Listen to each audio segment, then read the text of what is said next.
Hey guys, how's it going? It's Al. Week 16 on DraftKings. We've got a short main slate. It is 9 games on this one, but I still have 5 stacks that I think that you should be looking at in tournaments to try and help you catapult your lineups all the way to the top of the list where all the money resides. So we're going to get right into it in just a second. But if you wanted access to my cheat sheet that comes out every single Friday for the main slate, go to smizzle.tv/Discord.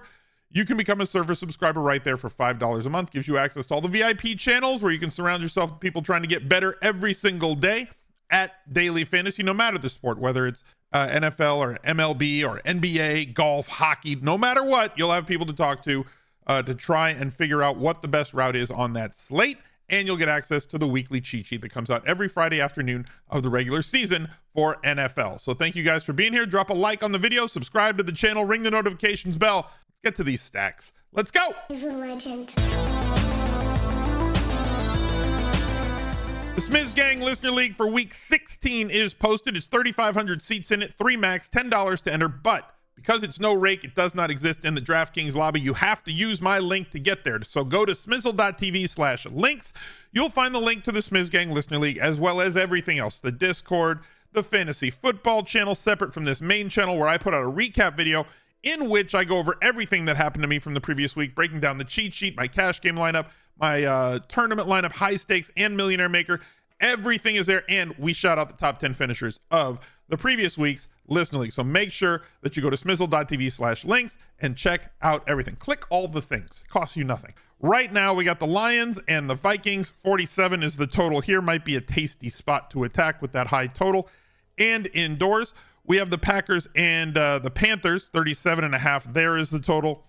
Browns and Texans, 40 total. Seahawks and Titans. Seahawks favored by 3, 41.5. Colts and Falcons, 44.5 in Atlanta. Interestingly high total there because the Colts have had so many shootouts this year and a new quarterback starting for Atlanta. The Commanders and the Jets, 37. Jaguars and Buccaneers, 41 in this one, but closely, hotly contested. Dallas and the Dolphins.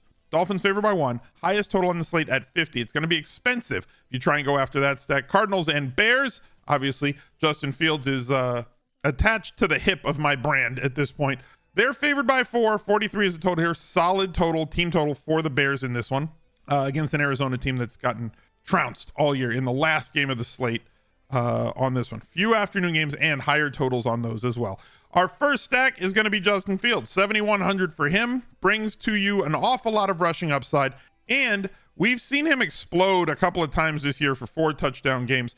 His targets are very consolidated. He's throwing it more attempts than any time in the past. He has had such bad luck the last 2 weeks with dropped balls down the field. Tunyon dropped like a for sure pass. He missed DJ Moore downfield on the one where he ran for it on 3rd down later in the game. Hopefully they can put things together against this Arizona Cardinals defense. And if they do, it is probably going to run through DJ Moore, who has seen the biggest uptick in terms of his usage and his receptions, touchdowns, yardage, everything. All of his results and efficiency way better with Justin Fields at quarterback the last 2 years, including his time with the Panthers and his time with the Bajent Bears when Fields was out. When Justin Fields is in, he is just posting massive numbers. Last week, only 9.2, but over 20 fantasy points on DraftKings the previous 3 weeks. Now, where you go from here gets a little bit dicey. Darnell Mooney, 3,300. I like the salary. He's extremely thin, and he has not looked great. However, the volume has been there. 15 targets each of the last 2 weeks. Now he gets a team in Arizona that can get gotten. I don't think that a lot of people are going to be on Mooney at all.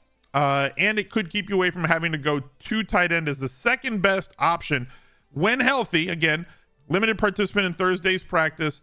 Monitor this situation. Cole Kmet at 4,400 has done nothing but garner a ton of targets.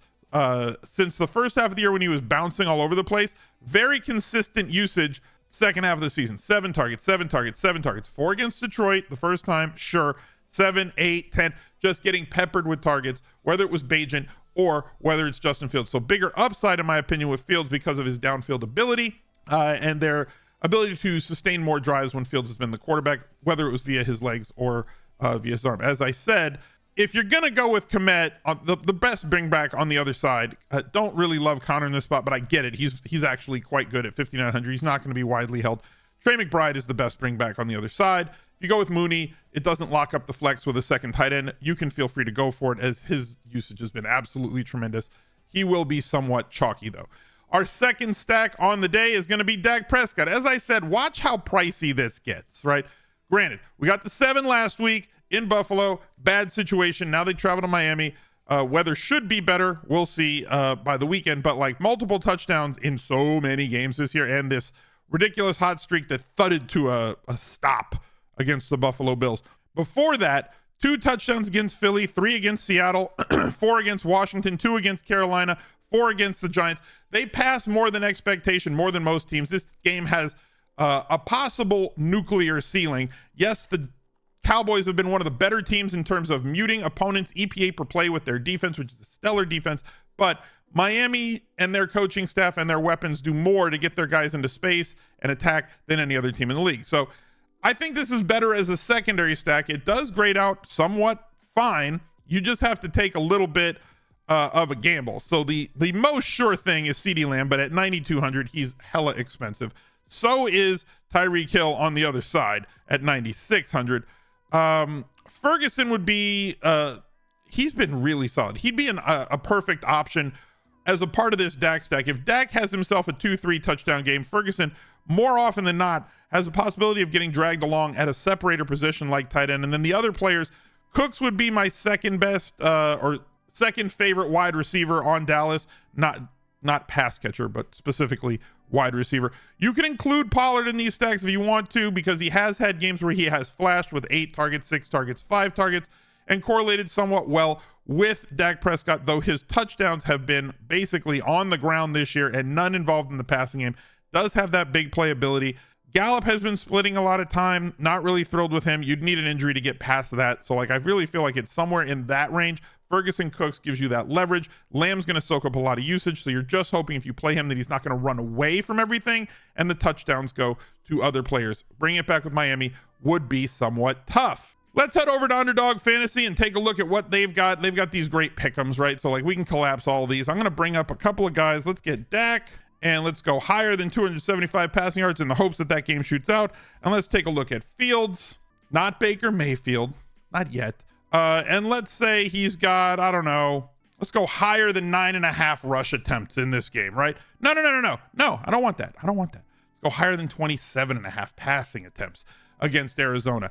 So basically what we've got here is a fantastic opportunity to get at these two guys and go higher because, look, lowers are sharper, but I don't like rooting for punts and field goals. If you don't have an account over at Underdog Fantasy, why not? They've got a free $100 deposit bonus just sitting there waiting for. If you use code ALSMIZZLE, ALSMIZZLE, you get up to $100 right there in your account that you could use on these pick'ems. Let's go with $100 on this one to try and win 300. Play for 300. Boom, bang, bang. This is my card for this weekend. Let's have some fun with that. Go over to Underdog Fantasy and check out their playoff best ball as well as their pick'em products if they're available in your home state. Baker Mayfield, I said not yet on Baker Mayfield, but we're going to go with him now. Look, he said last week that he had not had a ceiling game, right? He was very kind of vanilla, vanilla baby, all that, whatever. For those of you who are into the tickety-tocketies. He is doing the thing very, very well. And last week abused Green Bay in Green Bay. Now he gets Jacksonville, who's been somewhat of a pass funnel this season. He has a great pass-catching running back. There is upside here with the reemergence of Chris Godwin. 12 targets, 11 targets the last 2 weeks. Getting that extra value option at 6,200 for volume. Mike Evans, one of the best that's out there doing it. 11 touchdowns so far this year. He gives you the big time explosive upside at 7,600, and Rachaad White at 7,400, the most expensive running back on the list with tremendous volume every week. 23 opportunities, 27 opportunities, only 4 targets the last 2 weeks, but in the weeks prior to that, more than enough usage in the passing game to include in a quarterback, running back, wide receiver stack. And also at tight end, you still have K. Dotton at 3,300 if you wanted to go with the lower played route and pray for a touchdown against Jacksonville. Plenty of bringbacks on Jacksonville as well with Ridley and Ingram or ETN if you wanted to go that route. I probably wouldn't against the Bucs, but people get to do what they want to do. Joe Flacco is not the puke stack. Remember a couple weeks ago when I said Joe Flacco was the puke stack back in week 13 and y'all like rioted, and then he's been really good with multiple touchdowns in each of the last 3 weeks, throwing the ball 44 or 45 times in all 3 of those games with 300-yard bonus in 2 of those 3 games. How bad is Deshaun Watson? Is all I can think watching Joe Flacco quarterback this Browns team. Now look, Joe Flacco is going to turn the ball over because that's what Joe Flacco does, right?